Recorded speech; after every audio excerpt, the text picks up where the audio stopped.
Pinocchio. Noong unang panahon, may isang matandang gumagawa ng laruan na nagngangalang Geppetto. Pag nagtrabaho siya ay nakadarama ng kasiyahan. Pag nagpahinga na siya ay nakadarama ng kalungkutan. Ang buhay na ito.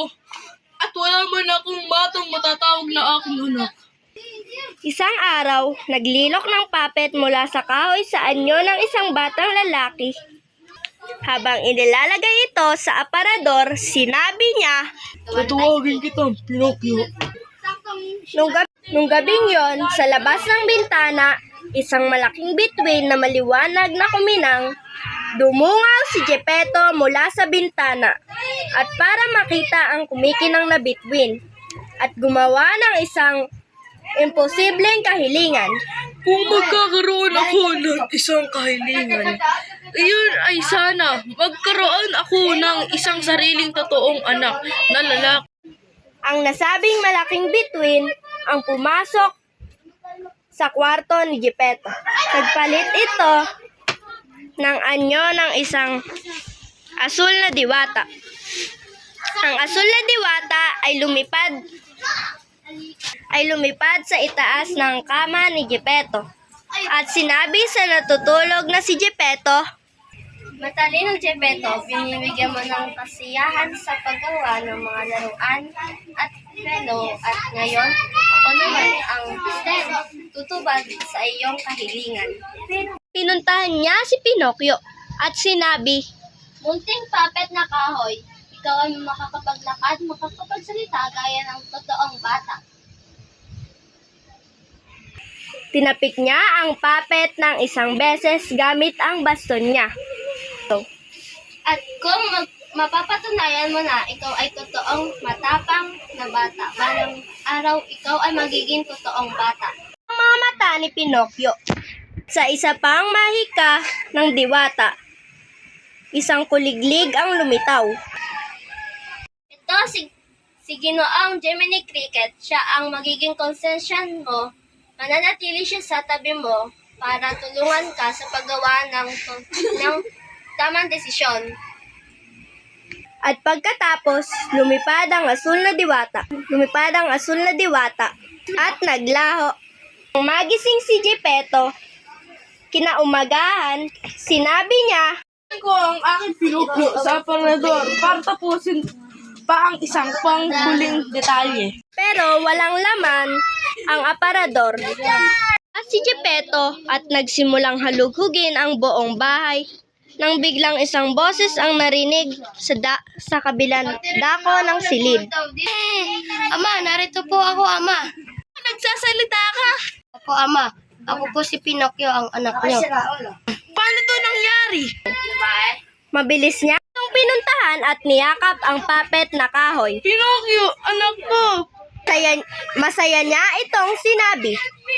Isang araw, nakita ni Pinocchio ang mga batang pumapasok sa eskwelahan at sinabi niya kay Geppetto, Pumasok kaya ng ibang mga bata.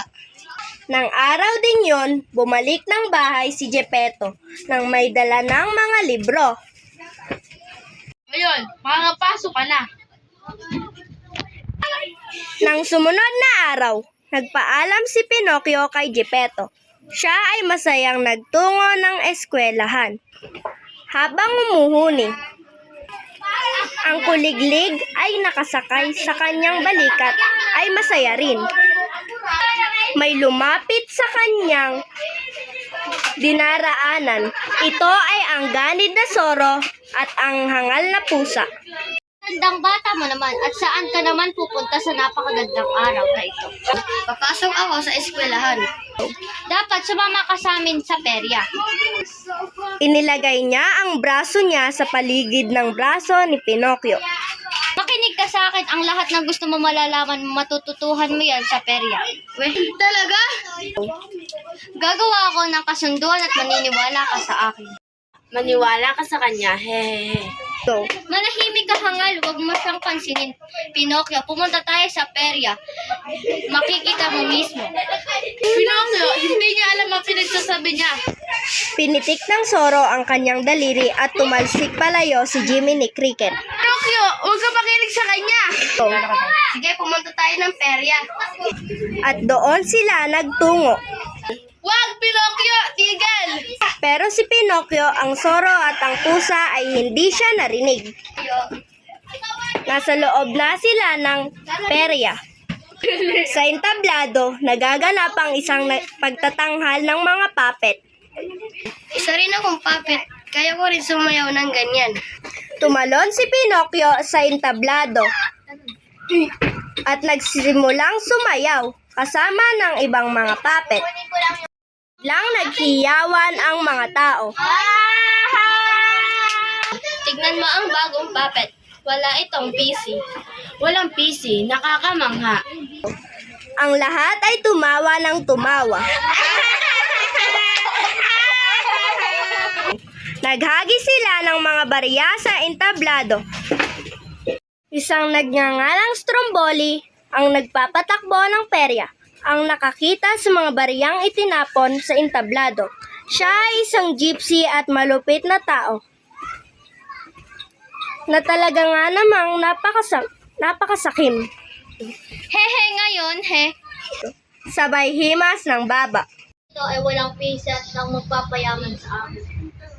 Ang sumunod na lang na naalala ni Pinocchio ay binitbit siya at itinapon sa isang hawla. Hoy, pakawalan mo ako. Kung hindi, susumbong kita kay ama. Turuan ka niya ng leksyon. Game. Hehe, akala mo ba ako isang hangal? Haha, bata, sumigaw ka hanggang gusto mo. Hindi kita papakawalan. Ikaw ang makakapagpayaman sa akin.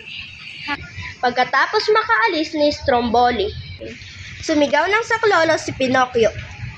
Walang iba maliban kay Jiminy Cricket ang nakarinig sa pagtawag ni Pinocchio. Hindi ako makaalis. Paano ito yung nangyari sa akin?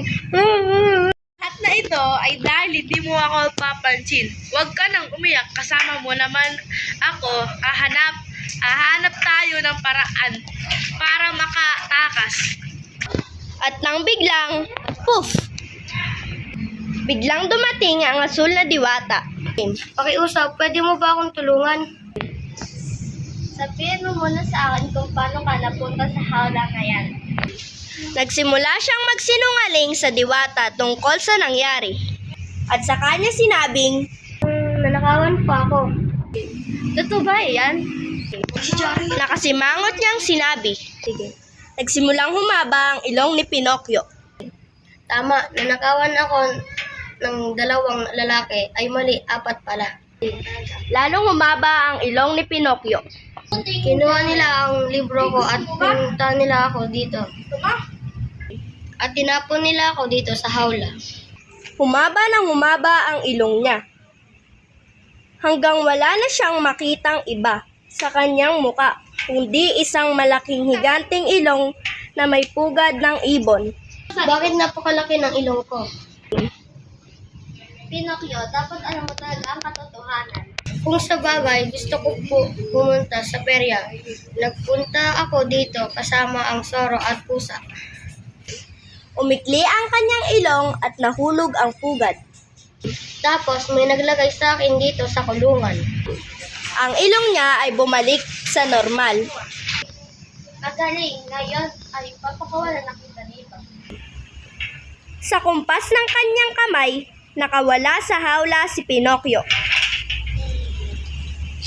Ito ang mga libro mo. Tandaan mo, mag-isa ka na lang simula ngayon. Siguraduhin mo, gawin mo ang tama sa susunod. Matapos ang kanilang pag-uusap, ang asul na diwata ay naglaho. Nakabalik si Pinocchio sa daan pa eskwela. Isang kutsero na may magandang puting kabayo ang dumating. Meron siyang mamanghang karwahe na may nakapaskil na isla ng kasiyahan. Dito. Hoy bata, gusto mo bang sumabay? Hindi po, salamat. Pupunta po ako ng eskwelahan. Hehe, mas mabilis kang makakarating pag sumabay ka. Kung makarating sa eskwelahan agad. Nung nasa loob na ng karwahe si Pinocchio, sinabi ng kutsero. Sabihin mo, tingin mo bakit gustong pumasok sa eskwela ng mga bata?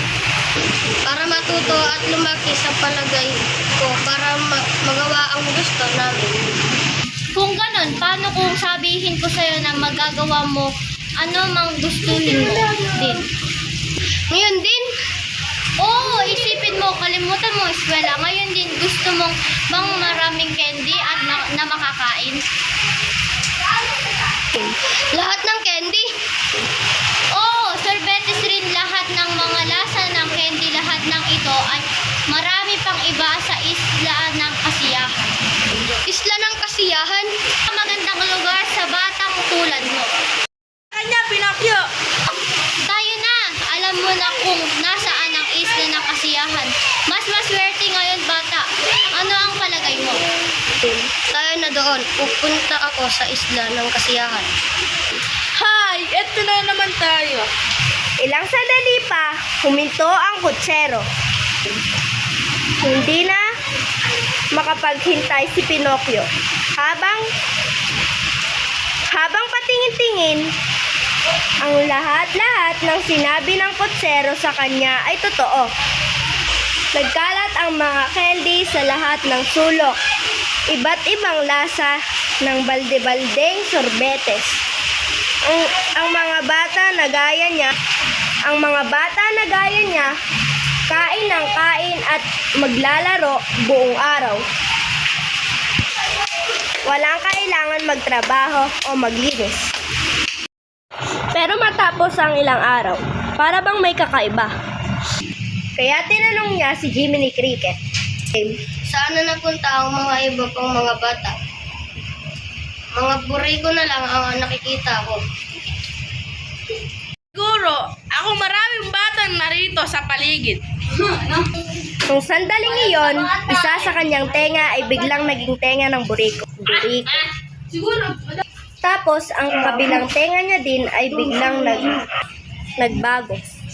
o hindi, ano nangyari sa'yo? O hindi ko alam. O hindi.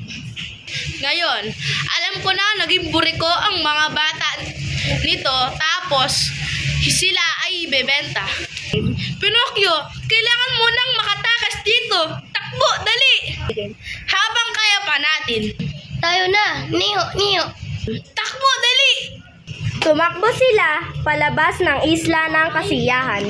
Di nagtagal, nasa pantalan na sila sa karagatan. Tinawag ni Pinocchio ang lalaki sa pantalan. Ay usap, Ginoo. Hinahanap ko ang lalaking nagngangalang Geppetto. Kilala mo ba siya? Game. Oo, iyon ang matandang iniwan ng anak isang araw at hindi na nakabalik. Naglayag yung matanda para hanapin ang anak niya at wala kang makikilala sa kanya mula. Di, kasalanan ko ang lahat ng ito. Kailangan ko na hanapin si Ama. Hanapin ko na kita, Ama. Tumalon si Pinocchio sa pantalan. Tumalon din ang kuliglig sa di kalayuan. Ang katawan ni Pinocchio ay halos gawa sa kahoy. Kaya lumutang siya at sa karagatan nang may biglang kung anong mabilis ang papalapit sa kanila. Ito ang malaki at napakabilis na sa isang sandali lang ay munting balyena ang dumating. Binuksan nito ang kanyang higanting panga at sa isang lunok nilamon si Pinocchio. Sila ay nasa madilim na tiyan ng balyena. Ayos ka lang ba? Tanong ni Pinocchio sa kuliglig. Ayos lang ako. Sandali lang, Ama. Ikaw po ba yan? Ama, ako po si Pinocchio. Pinocchio, anak ko. Akala ko nananaginip lang ako. Masaya silang nagyakapan. Humingi ng tawad si Pinocchio sa pag-iwan sa kanyang ama. Si Geppetto naman ay masayang nakabalik na si Pinocchio. Patawarin Patawarin mo po ako, Ama. Alam ko na po ang akong mga pagkakamali at hindi ko na po kayo iiwan. Muli, kailangan na natin makaalis dito.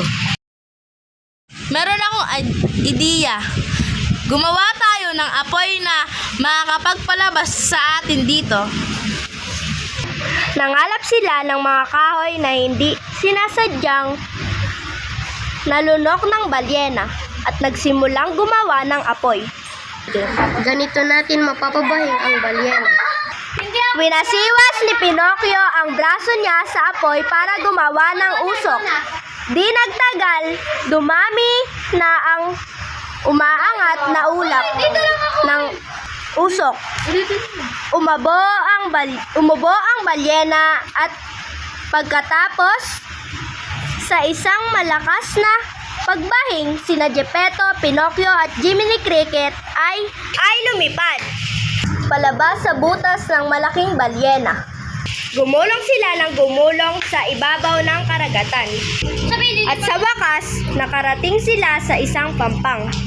Tapos sa isang iglap, lumitaw ang asul na diwata sa harap nila. Pinocchio, siligtas mo ang iyong ama. Tama ang ginawa mo. Desisyon sa pakikinig mo sa iyong konsensya at napatunayan mong ikaw ay matapang at totoo at ngayon ikaw ay magiging bata. Tinapik ng asul na diwata ang ulo ni Pinocchio ng kanyang kamay. Tinignan ni Pinocchio ang malambot na braso at mga binti. Hinanap ng asul na diwata ang kuliglig at sinabing, "Game." Tapos na ang kanyang gawain dito. Silang dalawa ay naglaro at si Pinocchio at si Geppetto ay namuhay ng masaya at magpakailanman. Wakas.